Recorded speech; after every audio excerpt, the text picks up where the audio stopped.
You have a habit that is automatic and reinforcing. And so I don't know how long it takes, but it probably takes each person a different amount of time. But recognizing that first stage is not really the learning how to do it, it's the unlearning what you've been doing. Be very serious with my... Oh my God. It's amazing. I wonder if I can do the whole thing with this in my mouth. So... Oh, I really like my little hat. Uh-huh. I'm going to put it to the side, though. So cute. Yeah. Very stylish. Oh my God. Audio test. I'm sure there's no copyright on Auld Lang Syne, right? Oh, yeah. Do you want us to sing? Robert Goulet style. Good old acquaintance be forgot. Oh, this is going to be a good one. Welcome back to Unhireable, your podcast for an honest take on early career. My name is Kiera. I'm Miley. And we're here with Liz, Kevin, and Matt. And now we have a new member to our podcast team, Emily. Emily, do you want to give us a little spiel about your intro? Sure, yeah. Hi, my name is Emily Uematsu. I joined Gesture this fall, and my background is in academic advising and student services. I was born and raised in Japan, and so hoping to bring some global perspectives to this table. Awesome. So, as you may have noticed, we have a little different setup and thing going on today. We're here celebrating New Year. It's 2025. Woo-hoo. Yeah. Woo. So we have all these fun little things. I've never had this much New Year's decor on in my life. Like, this is 20 times. Yep, have glasses here. Also, the Unhireable Prop Committee has found, like, the most challenging. Yeah. I have asthma. This is hard, man. It's good for your lungs. It is. Yeah. I'll see that. It's like a workout. They have you got to pay for those things too. Do later Vocal on. warm-ups, you go. Yeah. You make a tone Oh, that's and you blow into it. Yeah. So, well, anyways, it's New Year, so we have a new setup. We have some new decor for this special episode. And yeah, we just thought why not change it up a little bit for the New Year's. And so to start off, we have some sparkling apple cider to celebrate. So, I don't know, we'll go pour everyone a glass and then get back to things. We could do some AS. Oh, yes. You want to do some ASMR? Oh, gosh. Oh, that's good. I feel like that was good. Oh. That's all right. I thought that might happen. No more spilling. Okay. Do you need some more ASMR? No, I think it's okay. Okay. You two are really elevating the podcast host Oh, yeah. roles. Totally. Yeah, I think right now the cider's pouring out of my sleeve. Oh, my God. Oh. Oh. We're going to cheers to the new year. All right? Cheers. Cheers. Happy New Year. Cheers. Gotta make eye contact. Uh-huh. Come by. Cheers. Forgot how much I like Martinelli's. I do too. It's really good. A little bit of sweater sleeve. It's the best. Uh-huh. Ooh. Which vintage is that? It's Kiera's sweater sleeve vintage. So now it's the start of 2025, and so with this new year, this brings to mind a lot of, new beginnings and reflection at this time in January, looking back at this past year, what you've accomplished, and then making goals and resolutions for the following year. So today we really want to focus on the reflection piece. I think we'll go into more depth as well on the goal setting and just starting something new. But looking back, this past year at Gesture has been very interesting. I think we've gone through a lot of different changes and iterations in the work and kind of goals that we've been working towards. So I was wondering if you guys, could reflect a bit on how Gesture has evolved. How's the work and goals of Gesture changed throughout the year, and what are your thoughts on how it's gone? I mean, I'll say that, like, having this podcast helps because one of our challenges pre-2024 was how can we talk in depth about the work that we do and how can we get students to understand it? And a lot of the other modes of communication just don't work because what we're doing is complicated and takes some buy-in. You have to really understand what we're talking about. So I feel like the podcast is really helpful that way. Working more directly with students, I think we've had a larger cohort of students working with us recently than we have in a long time. we've done student work, but it's been more focused, and this feels like we're expanding that. So that movement feels good to me. It also makes me understand the challenges ahead of us. So, Miley, when you're ready for resolutions, we've got a lot to talk about. But Yeah, I think it's been really energizing to work with freshmen. I feel like that's a population of students that like we've theorized a lot about, but it was nice to have that intense period coming out of college edge and then into the internship that we had in fall quarter to really like practice some of the things that we talk about regularly with them. And so it feels like we're in the middle of it still to me, but I think the fact that so many of them want to stay on and keep working with us into winter and spring, I feel like is a really good sign, and it's exciting to see what comes next for them. okay, question for you, Liz. Yeah. Because for all of us, because we've been working with the same students for the last 10 weeks, have you noticed some of them, when they first started working with us, had not been tarnished by sort of school mentality, school mindset? I mean, they had what they brought with them from K through 12 experiences. You can't erase that, but I don't know. I feel like over that time, because they didn't have, particularly the university, first year university level practice Yeah. built in yet, and you're starting to see a few people peel off, and they're like, nope, I'm not going to be open-minded. Actually, this is more important to me because this is what people tell me, and for the work that we're doing, and we're trying to get people to put energy and effort towards, you're sort of sitting on the sidelines. And I can't tell them, no, you're wrong, but you're wrong. You're doing the wrong things. We'll get to that later. But Yeah. it actually feels better than I thought it would, but I've definitely seen some folks revert to a practice that I know is actually going to not move the needle closer to hireable. It's going to keep them on the unhireable side longer. I think it's interesting because it feels like we're maybe headed into some of the hardest challenges that we'll face with our work with them, because they, like, you're the first quarter, you've never had like your first midterm or your first final exam at UW, and so you can see that it's starting to set in like what their expectations are, and they're building a routine now that they're getting used to UW, and I think that's heading into that comfort space is where we see most students that have come in the past to work with us. So it'll be interesting that they've had this primer of hearing about challenge and how important it is to growth, and will that impact the way that they navigate winter and spring? I don't know. We'll see. Well, and I can definitely say that in hindsight, their first quarter here for some of them was filled with more uncomfortable moments than any of them would have anticipated, right? For sure. Because we gave them feedback on a work project that they did for us, and I think for a lot of students, they've never been told their work is anything less than perfect. That's how they got into this university to start with. So I'm not saying they did bad work, but it wasn't work that actually solved a problem. And when they hear that, at least some of the students I was working with were pretty crestfallen. They were really upset by that. And I'm thinking, okay, this is actually it. This is the moment you understand that you can do good work, but it doesn't solve someone else's problem. And I kind of hope, even if I never see some of those students again, that they remember that moment. And because we've talked about this, shame and embarrassment are huge learning moments for students. So, Well, and just working through failure. Yeah. Like, I really didn't understand what they wanted from me. I think that realization, seeing that sink in for so many of them, I think that was the first time they were like, wow, I'm out of my element. so yay, failure. In a good way. In a good way.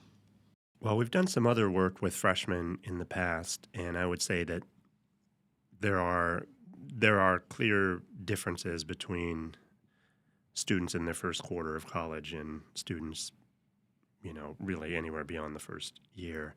And that makes total sense. Should be that way. So there's a trade-off for us. It's great to be able to connect to them early because that gives them the most time to take advantage of everything over the next 4 years. But that's also the time that it's hardest to, there's a lot of other stuff going on. And so I think we've seen that in the past, and we saw that again this year. But but I think it's still the right group.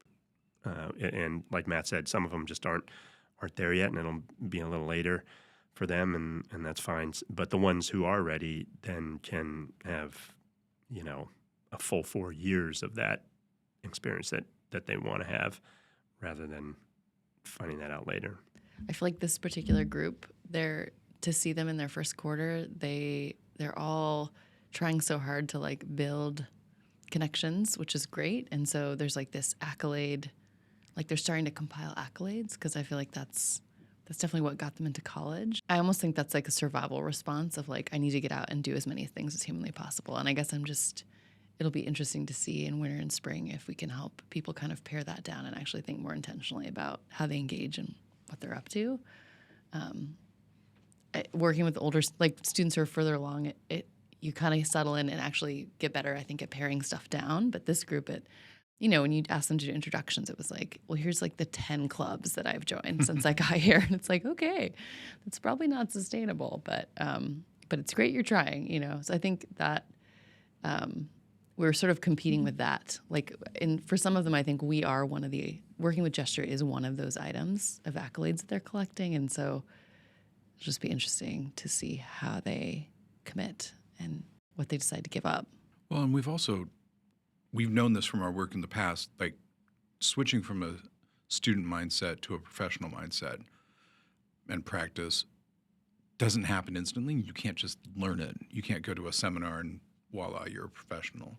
I did it. You can't even do it. I mean, we worked pretty intentionally with these folks every single week for 10 weeks straight. And I would say they are possibly just now thinking about being open to that change. None of them have made that change, right? This work takes time. And I'm curious, but I'll save this for the resolution side or the looking ahead, what that community looks like and what it's going to take, because we've never been this intentional about keeping that community continued based just on a mindset transition and understanding what mission means for this long of time. It's always been punctuated, discrete periods. We've seen students do really well and then fall back. And now we're holding them to account that they have to keep that practice ongoing. In fact, again, I'll say this for the looking forward, it's going to get harder, not easier. And probably part of it is like when you first come into college, you have a lot of motivation. You're so excited about things and you go out and you try everything. And exactly what both of you have been saying about how like it takes time because you have to learn to prioritize, right? You learn that there's so much you want to do, there's so much you could do, but part of that being professional means knowing what's right for you right now and putting certain things on hold or saying that's, I just don't have that capacity right now, and that's part of it too. And it's so hard to learn that. I mean, maybe the weather helps in Seattle. It's cold and you don't want to go outside, so maybe you kind of automatically start doing less. But.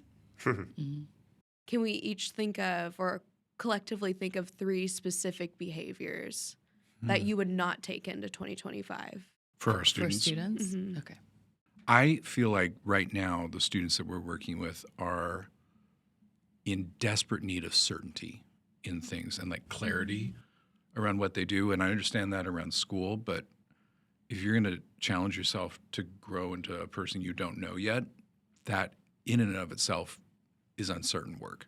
It's challenging. And so there's a tension there. I just haven't seen that before. It feels like that behavior, that practice is really, really strong with the current students we're working with about this need for it to be certain. They have to be sure.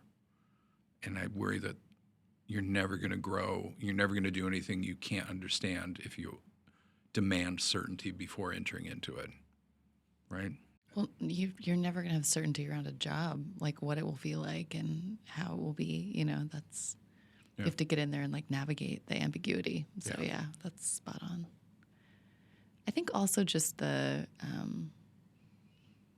being receptive and open to critical feedback, like how to take that in. I think I knew that would be hard for students, but just going through the experience of giving them a task and then having it not work out and sharing that with them, like it felt really earth-shattering to some students. And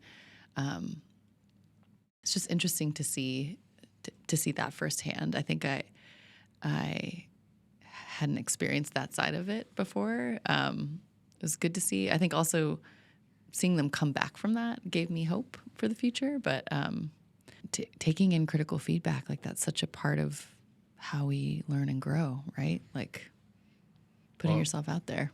I totally get why faculty don't like giving out bad grades. Like, Yeah. why would you avail yourself to that? Because they're going to think they were like morally wronged by that grade.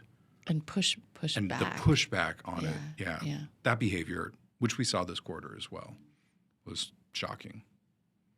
They're not going to grow if you can't take feedback. To add to that feedback piece, a common thing I saw in students who I think they thought they were receptive to feedback, like they were accepting it and not being, they weren't trying to fight me on any of the feedback. But I noticed a common behavior was putting excuses towards each piece of feedback for this is why I did X, Y, Z, when it didn't really matter what the excuse was. And it's not to say they did something bad or anything. It was just feedback on the work they were doing and the project they were doing. But there was always an excuse. So if I had to make it really concrete, I would say that's something for students to try to avoid, unless I was asking for why they did something. But that comes to mind as where I could see them thinking they're taking feedback well, but they're not actually accepting it totally. Agreed.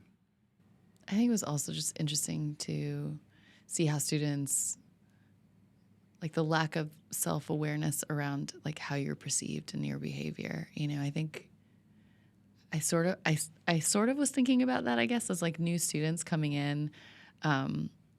But we told them at the beginning, this is going to be like a 10-week interview process, right? Of going through, we are going to be evaluating you throughout. And yet I think students still fell into the same kind of expected behaviors of like, I'm going to roll in late and I'm not going to show up and I won't email. And like all those things, they really matter on how people perceive you. And it's not something to take lightly. I think if you can address those things head on and realize that you're making an impression, you're going to stand out. And it's such a simple thing.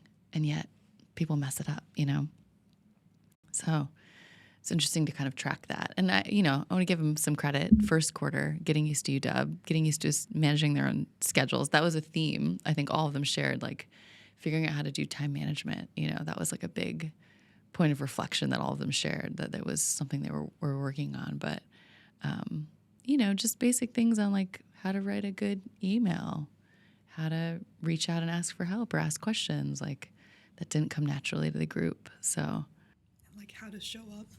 Yeah. Just seeing students, like, and I always talk about this, is your presence in the room. Like when you walk into, not just the room, maybe when you walk into this building, like you have to come in with that mindset. You can't just, put that professional face on when somebody's talking to you. Like we're paying attention, and that's everywhere you go. And even when you're a professional, like it could be a weekend, it could be a holiday, you might be just walking down the street and run into somebody. You never know when you have to kind of go into that professional mode and being able to kind of switch on and off, not in a fake way, but in a meaningful way, know like what it means. When do I kind of put that extra tie or suit or little glasses on, like something that switches you on into that professional mode. And I think that hasn't quite clicked for some of them yet, and so that's been interesting to observe.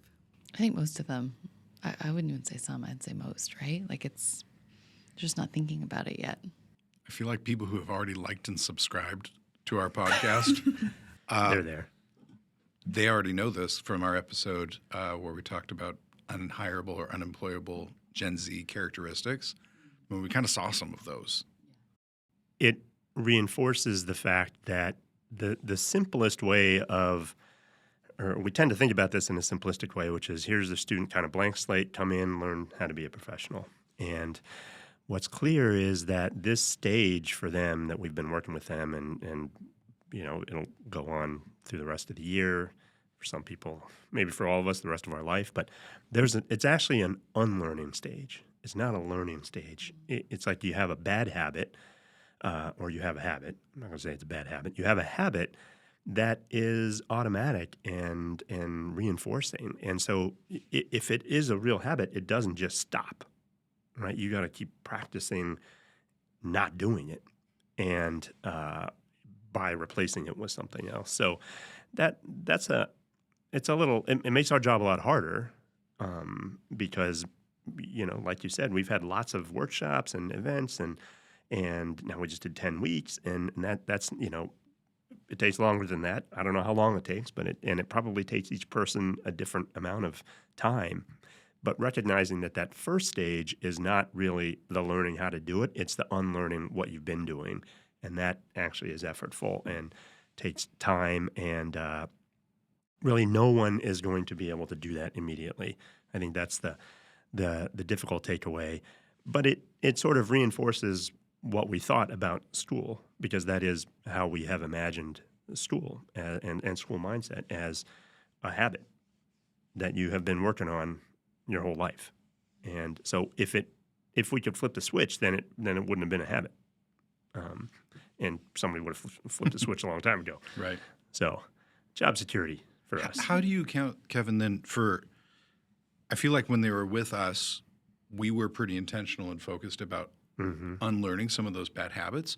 But what happens on the flip side when they're engaging in other aspects of school that, again, goes back to reinforcing some of those habits? I mean, they're living in two worlds. Like, how do those coexist, or how do they grow in that space?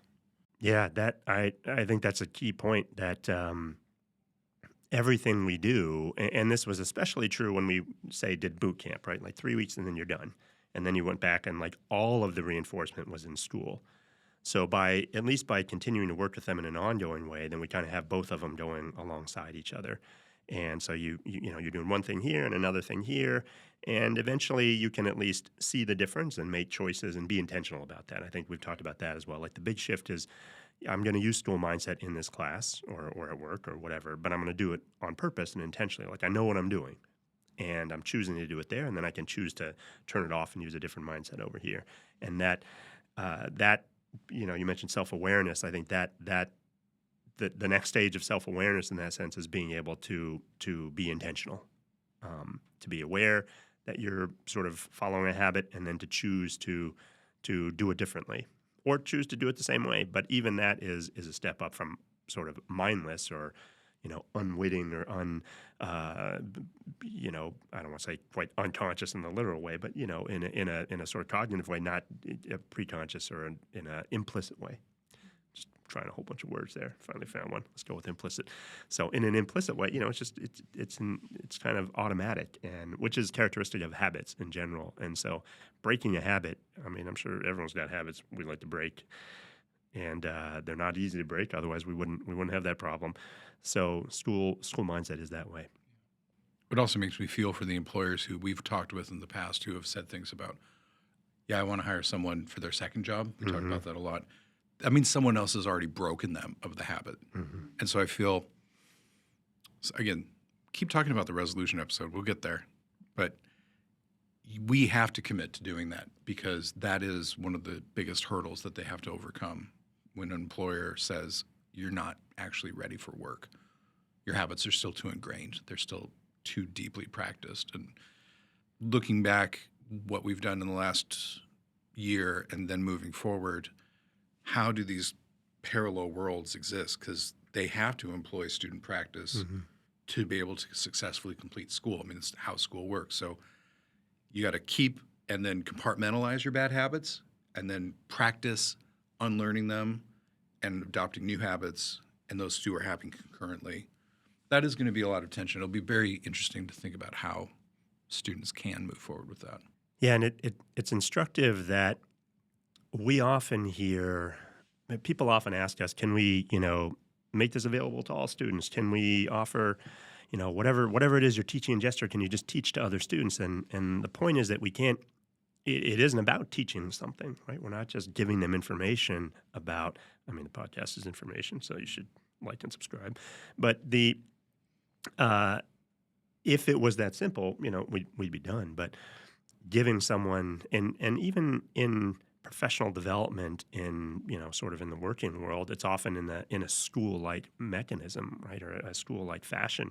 Here's some training and development, watch some videos, take a course, blah, blah, blah. Okay, well, that, if you're a motivated, if you are specifically motivated to learn a skill, then that can be effective. But it is effective in certain ways. But it's also it also is incremental growth for someone who is already in a particular identity or mindset.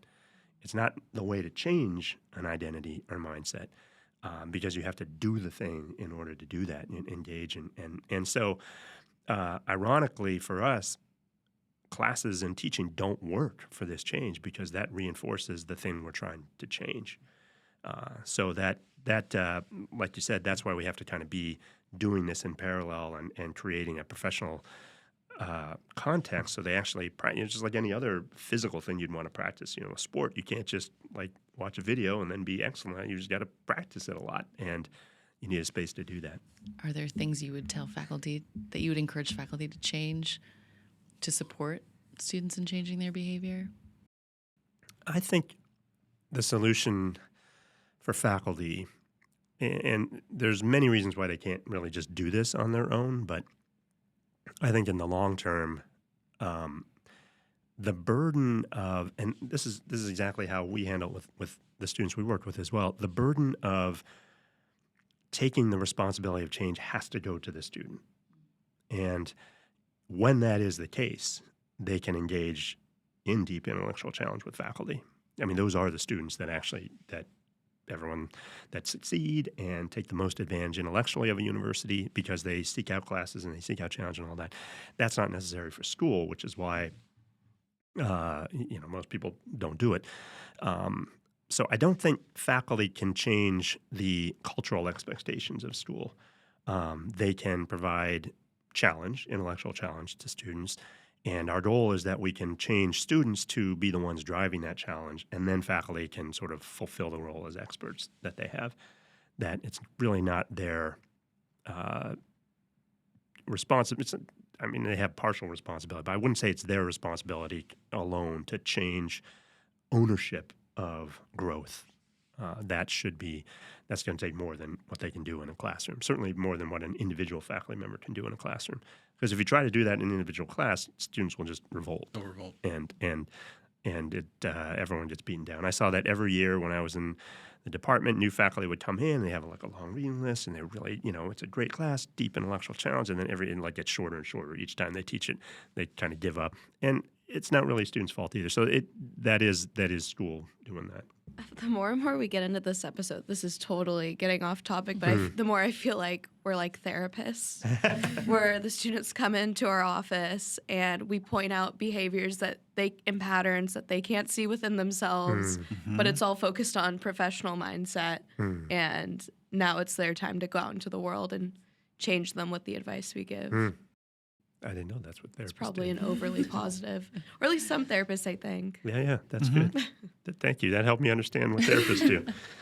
But that is the self-awareness and that pattern recognition and knowing that, like, you have multiple identities, and that's okay. In fact, we're supposed to build multiple identities and saying, going back to my space thing, but, like, when am I in my student mindset? Because sometimes you need the student mindset to excel in student work, and then you need a professional mindset to excel in professional spaces. So the more that you can see yourself in different spaces and recognize what good and bad habits you have in each of those areas, that's how you learn to be a better self, wherever you are.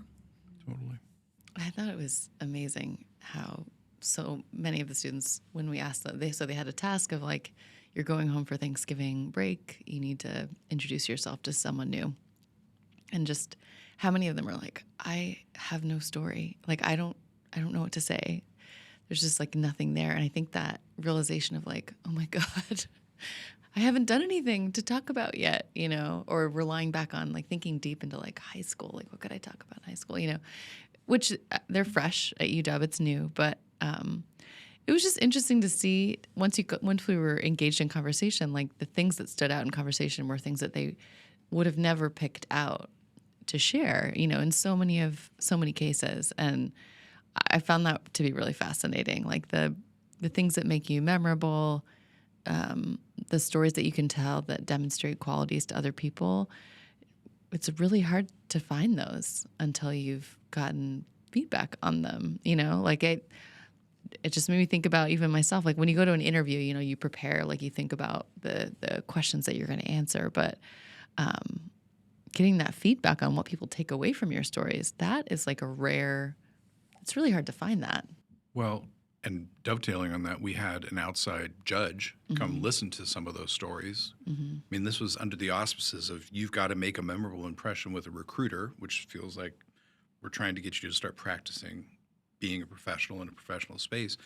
And one of our outside judges gave the feedback of, at some point, all of your stories just started to sound the same. A lot of you talked about everything you've done and all the going back to the accolades and everything you signed up for. And I did this. You know what? We've heard this time and time again. They've all heard that story. And so what is that memorable experience or part of you that you can build on, especially this early in the early career phase? Because that is something that the folks we're with right now are on the very early end of early career. But just trying to be memorable is really hard. I mean, there's a lot of work to be done there. So we talk about mission and solving other people's problems rather than just solving your own. And it applies to story as well, because what school teaches people to do, and we see this explicitly all over, and honestly, even in the career space, when people talk about storytelling, they tell you to tell about yourself. So everyone had, and the stories that students would tell, they were meaningful to them.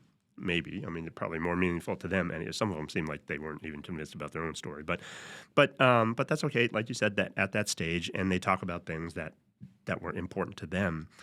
And so the point from an external audience is that just because something is meaningful to you doesn't mean that anyone else cares about it. And especially if the thing that is meaningful to you sounds like the same thing that is meaningful to everyone else. And so school would teach us that we need to tell our own story that is meaningful to us for its own sake, which is true. That's also true that nobody else has to give a crap. And that's the memorability part. Like, and not just the giving a crap. Like, I can't even actually remember them to give a crap. And it's hard to give a crap about something you can't remember. And so I think they have to grapple with the reality that it can be something really important to me that nobody else cares about. And those are different things. And to make an impact, you're going to have to deal with both of those. It can't just be about what's important to you all the time. Well, it can be if you don't need anyone else to ever help you with anything or to engage with anyone else in any way. But as far as the getting a job and getting paid part, you probably will have to engage with other people in some fashion. So I think that's another example of that habit, like you said, that is built into school, and really a much more subtle sort of disservice that school mindset does. But it in our pillars, that is the connection between mission and story. So that's a sort of mission version of story. Tell a story sometimes for yourself, which is actually kind of the challenge part, and then sometimes when you have to tell a story for someone else, you got to make it meaningful to them, not just because it's meaningful to you. And so the first stories that they come up with are things, well, often they don't come up with much initially, and that's also a function of school, like they just been going through the motions. But even the thing, not recognizing that it's the same thing that happened to everyone else that's not a problem in the school mindset, because you can just go up on stage and give your at the front of the classroom, give your PowerPoint that sounds like everyone else's and get your A, and so it's not problematic there if you don't have to listen to hundreds of those. So yeah, it's a much more, but again, I think that's a habit they have to unlearn, right? And once they begin to see outside themselves, that's the part of story that they can learn to, okay, for this audience or for this person, what will connect to them, what's important to them, I can build a story, I can tell a part of my own story that is built around what's going to connect to them rather than what I feel like is important. They're so fresh. Like they don't really have. Like I just remember thinking, like coming to college, it's like a chance to have I'm defining my new identity. So like, how do you grapple with that and unlearning as those feel like competing forces, Yeah, I mean, for me, that was my I was so happy to learn how to talk when I came to college. Put 2 words together. That was my motivation when I came to college, just to create a new person. So I think if you are trying to imagine your new self as still a student, then they will be in touch, right? Then you're going to recreate a student. If you imagine yourself as something beyond a student, then that could be an engine to drive the kind of change that we're talking about.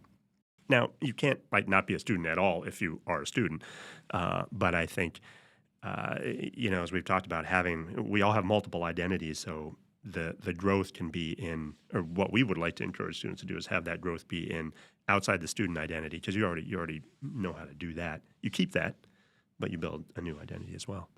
I am just continuously thinking of therapy analogies. I don't know why today I'm thinking of that, but this is just reminding me about how also, I don't know what specific type of therapy, but one of the practices you do for behaviors that come out of like an emotional response or a bad place, you don't need to, hammer yourself. Like, I'm thinking of student behaviors as an example of that. You don't have to say, oh, I'm a bad person because I showed up late because I didn't think it'd matter, or I sent an unprofessional email, or I took feedback poorly, whatever XYZ behavior might be.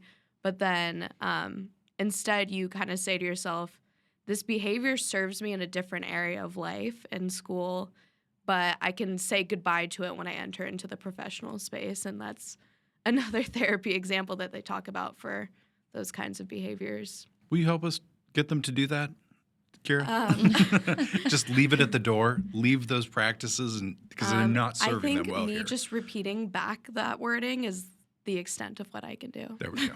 Well, there's another parallel to therapy, drawing on my vast experience and knowledge of therapy, which is really whatever Kiera just said today, but that it is also not a one-time thing, right? You don't just make an appointment for half an hour and then you're cured. There's some expectation, at least sort of in our general understanding of what therapy, that's an ongoing relationship, and that it takes years rather than months or weeks, and which is what we've had to grapple with, are trying to build as well, but does go against the flow of school, where we are very much built into discrete chunks of learning. And that works because what is continuous is the school and the student identity. That part is continuing. That's like continual, ubiquitous school therapy or non-therapy or whatever, whatever the school version of reinforcement of that way of understanding the world. Like every time you come to campus, every time you step in a classroom, it's the same sort of reinforcement. And then you can change the content out, but it's really the same kind of engagement. So that's had, by the time a student graduates from college, they've had 16 years at least of such reinforcement. So you can see what we're up against. Maybe that's how we market ourselves from now on. We're therapists here to break you of your bad student habits. Well, and it's funny that we would, I think you're totally right about that sort of helping people become aware and intentional about how they, deploy particular identities.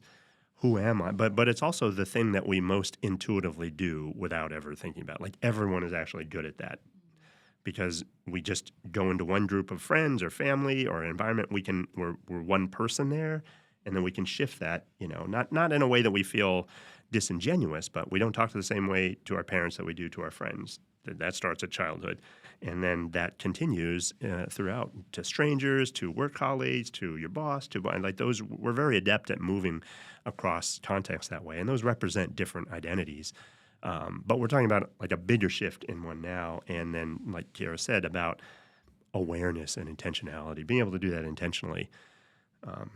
I feel like I had to keep reminding myself, I was thinking of my toughest, best basketball coach in high school. And I was like, this is what I need to channel, because I think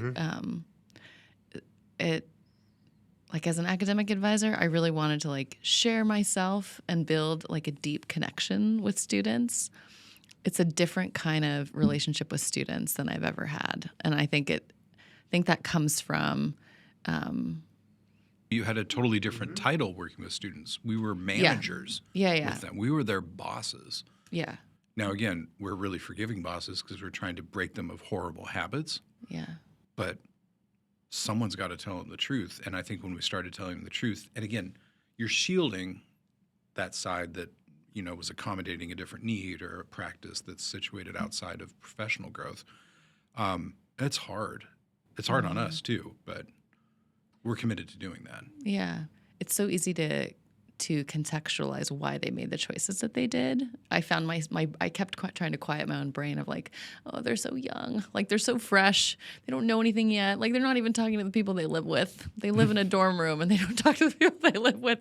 But I think, you know, it's never too early to start addressing some of these things. And so in my head, I was like, you're Coach Amy from basketball. Like, you're not going to give in and feel sad for them because otherwise they're going to suck.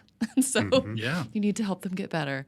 And it's hard. It's really hard not to empathize deeply with their lived experiences because all of them are facing hard things every day. Like, it might be hard to get out of bed and go to that bio class that you're sort of terrified at and you know you might be failing. I don't know, all those things. So speaking of new identities and how we shift and change, I think like I was very conscious of that coming over to this space. Like, you need to have a different relationship with them than you've ever had with students before, which is tricky. Yeah.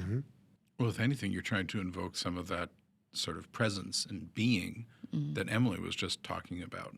Like, when they're around us, I want them to be burgeoning professionals. I want them to think, how can I convince someone that I'm not just a student anymore? I'm hireable. Yeah. Okay, so today we talked a bit about Gesture's kind of evolution through 2024, reflecting on our work and how our work with students has changed. So we're working with freshmen now, a lot earlier in their college experience. We've seen a lot of the different sort of like bad habits that they come in. Again, they're just school practices that they've been working on using for years. But we want to start working with them, getting them to recognize and reflect on their own experiences about how that can change when they're ready to go into the professional world. Apparently, we are now therapists, gesture career therapists. But I think that is true to what we want to be doing with students, helping them think about this. And then now looking forward to in their next quarters with us, since we have students staying on with us as interns for the rest of the year, what those goals and different challenges that they can be taking on to break some of these bad habits. So I think that's what we're going to talk about next, some New Year's resolutions. So stick around. Want to hear more from Gesture? Check out the rest of the Unhireable podcast on YouTube and Spotify. For even more content, follow us on TikTok and Instagram at gesture_UW.